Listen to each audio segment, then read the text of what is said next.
पवन सिंह का गाना मात्र एक छोटा चैनल से आया, अभी तक फाड़ के रख दिया इंडस्ट्री को। मैंने कहल गईल रहे कि सुनामी आयल बा, गाना हालांकि जैसन कहाई रहे उसने गाना बा और गाना के जम के प्यार आशीर्वाद मिला था मीरा म्यूजिक से जो गाना आई बा चूल्हा अलगे जरी ब्यास के गाना आवत यूट्यूब हैंग कर दिले भाई, यूट्यूब हैंग। अच्छा सिंगर के पवन सिंह पसीना छुड़ा दिलन बिना ऐड के गाना। बिना ऐड के गाना बा, छोटा चैनल मात्र 19 से 20 हजार सब्सक्राइबर रहे।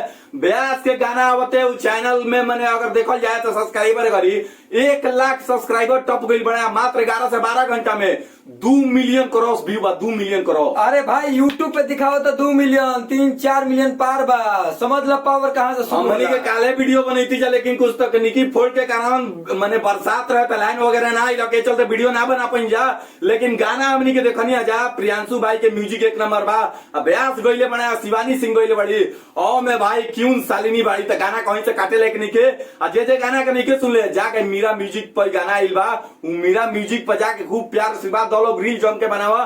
गाना कहीं ना कहीं ट्रेंडिंग में चढ़े वाला बा, एक के रील पे 1 नंबर पर चढ़ावा, काहे कि गाना कहीं ना कहीं आवते सुनामी के रूप ले ले बा। लेकिन बॉस जब इलेक्शन के बाद मूड बना ले तो सिंगर के भाई पे बाइक छोड़िए बड़े पहले ही कहले रहे हम के बिना ऐड के लोग के ऐड के गाना, ब्यास के बिना ऐड के गाना मेकअप करला। एक घड़ी के डेट में अगर कहू बा कि 10 से 12 घंटा में 2.5 मिलियन बिना ऐड पर क्रॉस कर दी, 1.5 लाख लाइक। और सही कहा कि पावर है ये शुरू होला ये खत्म, झूठ ना कहा है। तो पावर पवने सिंह पर शुरू होला, पवने सिंह पर खत्म है पावर, कोई दोसर कोई ले ना पाई। ठीक नु पवन सिंह साबित कर दिए हैं गाना के माध्यम से। पवन सिंह के मूड बन गई बा, अब केहू आगे पीछे केहू टीके उके न कहो, भले मुंह से कतनो बढ़ जा, पवन सिंह के सुनामी चल दे रहा। अवतार लोग के गाना के बारे में कुछ बता दीजिए। क्वीन शालिनी साथे बाड़ी हीरोइन और शिवानी सिंह जी गाना के गईले बाड़ी, पावर स्टार पवन सिंह के तो आवाजे बा, लिखले बारे रोशन सिंह विश्वास जी।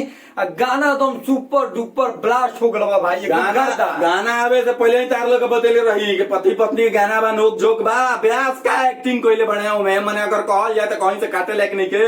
अगर वीडियो क्वालिटी के बात कर ले बोल जाए इतना धांसू बा वीडियो क्वालिटी कहीं से काटा ही लेके नहीं के। एक्टिंग ब्यास के एक्टिंग आवाज किंकर तो एक्टिंग के जोड़े नहीं के। तो तारा के बाद वीडियो देखे तो पहले दबा के शेयर कर लो, जे गाना के नहीं के देख ले नहीं के सुन ले बहुत पछताई। गाना के तो विरोधियों ने खूब जम के प्यार आशीर्वाद देते हैं लोग। जाके मीरा म्यूजिक पर बहुत बड़ा धमाका भइल बकाले, आज जाके ओकरा के कम से कम 5 से 7 मिलियन आज कह दे एक दिन में।